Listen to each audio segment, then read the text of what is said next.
Hi friends! As we're currently in the middle of a pandemic, you've probably been hearing a lot lately about how important it is to wash our hands, especially before we touch food. In today's experiment, we're going to find out what happens if we don't wash our hands before we touch our food. In order to do this, we're going to touch bread in lots of different ways and see what happens to it over time. In order to do this experiment, you'll need a fresh loaf of bread, some Ziploc bags, some hand sanitizer, some soap, and two lovely hands. Now, for our first piece of bread, we're going to want an untouched piece of bread to compare against our other ones. In order to do this, I'm going to take a Ziploc bag and put it inside out. Now I can use this as a glove to pick out our first piece of bread. Very carefully, I'm going to move the bread inside the bag without touching it. You could also use a plastic glove or some clean tongs to do this. Next, I'm going to zip our bag shut to keep it nice and safe from anything outside the bag. Finally, be sure to label your piece of bread as untouched so we can keep track of it later. Now, for our next piece of bread, we're going to want to make sure to get our grubby little hands all over it. Now, I've made sure not to wash my hands for the past couple of hours for this experiment. If you need to get your hands more dirty, you can go and play outside for a bit. Make sure that you touch all over the bread. Next, we're going to place it in our Ziploc bag, and we're going to seal it shut just like before. Again, make sure that you note down that this is our dirty hands bread.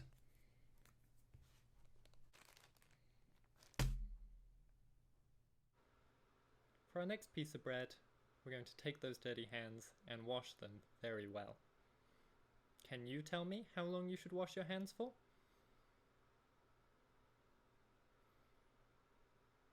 If you said 20 seconds or more, well done. That's how long Canada's health agency says to wash your hands for.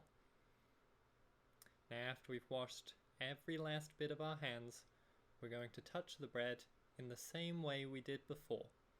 Put it in our Ziploc bag, seal it up, and make sure to make note that this is our washed hands slice of bread.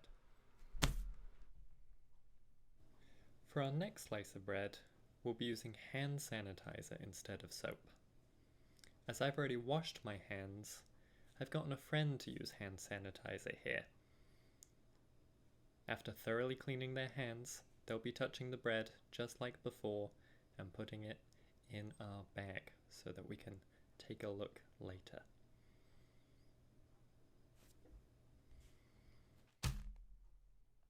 Just for fun, we're going to do one more piece of bread.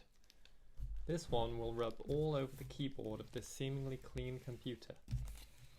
Use the inside-out bag method from earlier to make sure that our hands aren't interfering with the bread.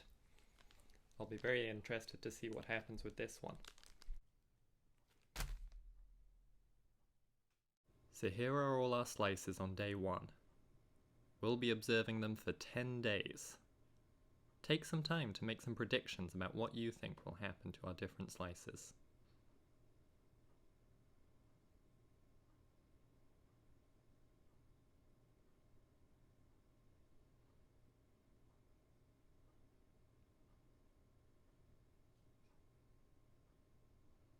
Now watch as the mold slowly grows on our slices.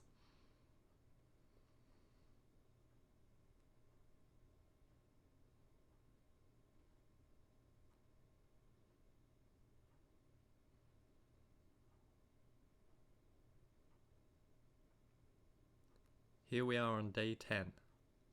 Our slices look very different from one another. Can you guess which slice is which?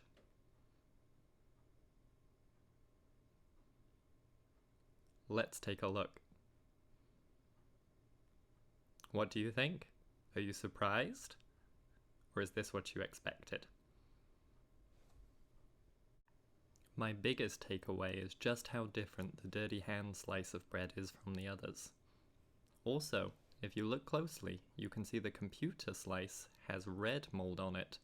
I wonder why it's a different color than the others. I hope you enjoyed this experiment and can try it for yourselves at home.